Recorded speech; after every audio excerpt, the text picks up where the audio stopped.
Bonjour à tous, je vous retrouve aujourd'hui avec un nouveau tutoriel sur mes basiques de la Fimo gourmande. Par basique, j'entends les créations que l'on fait souvent quand on fait de la création gourmande. Donc pour moi, le plus souvent on fait un cupcake, un macaron et un cookie. Donc je vais vous proposer mes versions de ces créations. Tout d'abord, je vais vous montrer comment on fait un macaron. Ma technique est très simple. Je vais tout d'abord prendre 2 couleurs de pâte. Vous pouvez voir les détails des couleurs sur la vidéo. Je vais donc en faire 2 boules. Je vais découper une des 2 boules en deux pour faire mes 2 coques. Donc je vais aplatir et lisser les coques. Il faut que ce soit bien bombé, pas trop plein et assez joli, assez lisse. Je vais donc commencer à déchiqueter la partie inférieure de mes coques avec la pointe de la lame d'un cutter.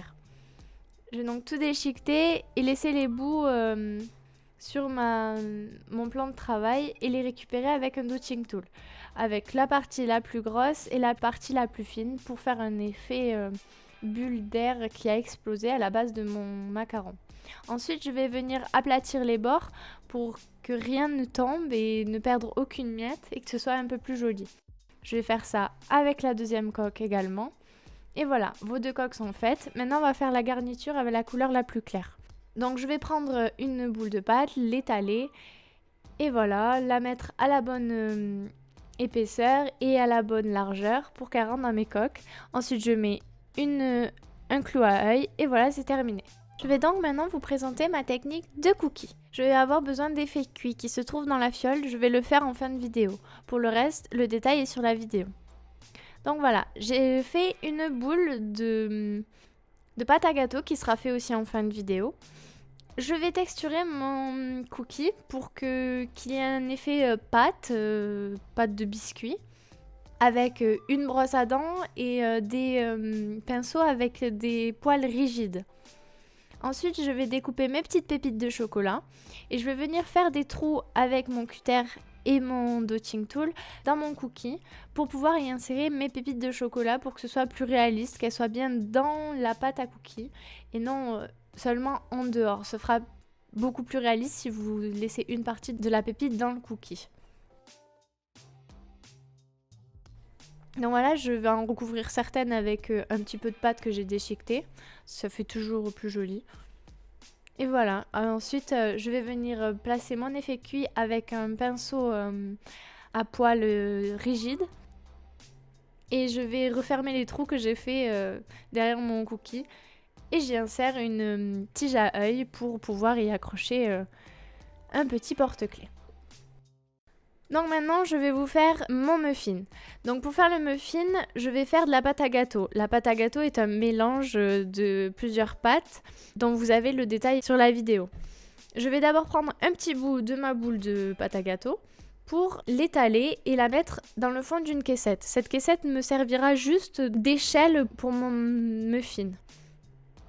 Donc voilà, je l'étale bien tout le contour pour avoir la forme et la bonne taille de base de cupcake, de cookie, de muffin. C'est pareil. Ensuite, je vais y placer à l'intérieur du papier pour que ce soit plus léger et pour économiser un peu de pâte. D'habitude, j'y mets du papier alu, mais là, j'en avais pas, du coup, j'ai mis du papier. Vous allez voir, ça marche tout aussi bien. Ensuite, je vais faire le dôme de mon muffin en y plaçant à l'intérieur un bout de papier aussi, que je mets en boule.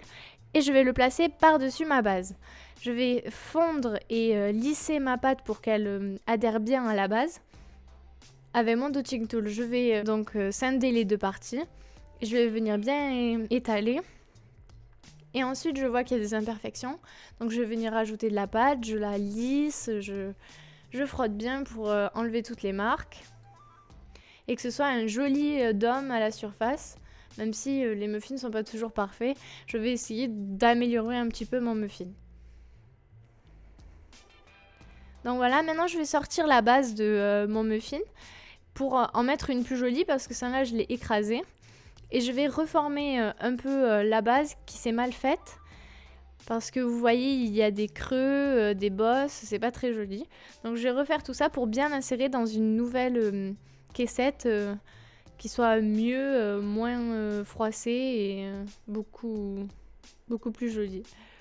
Donc voilà, là j'ai vu que mon papier à l'intérieur avait fait un trou dans ma pâte, alors je vais rajouter un petit bout de pâte. Vous pourrez toujours rajouter des petits bouts de pâte pour améliorer l'aspect de votre muffin.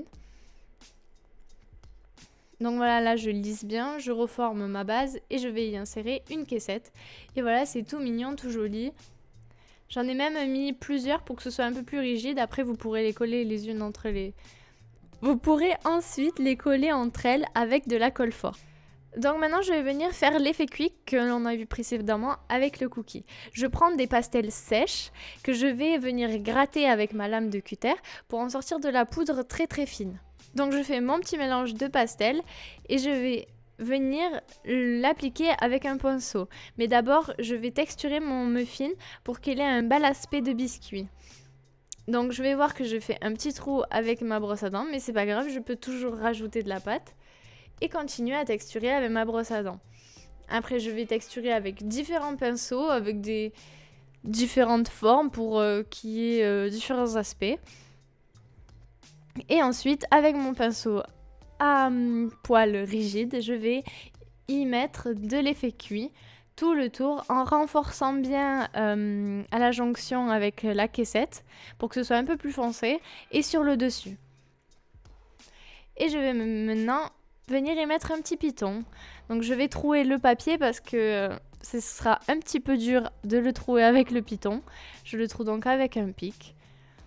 Et voilà, vous avez fini votre joli muffin. Vous pourrez ensuite les décorer à votre souhait. Et donc voilà, nos basiques gourmands de la Fimo. De la Fimo gourmande. Et donc voilà, nos basiques de la Fimo gourmande. J'espère que ce tutoriel vous a plu. On se retrouve bientôt pour une nouvelle vidéo avec un nouveau tuto. Les coller les unes entre elles. Vous pourrez ensuite les coller entre elles avec de la forte. Vous pourrez ensuite les coller entre elles avec de la colle forte.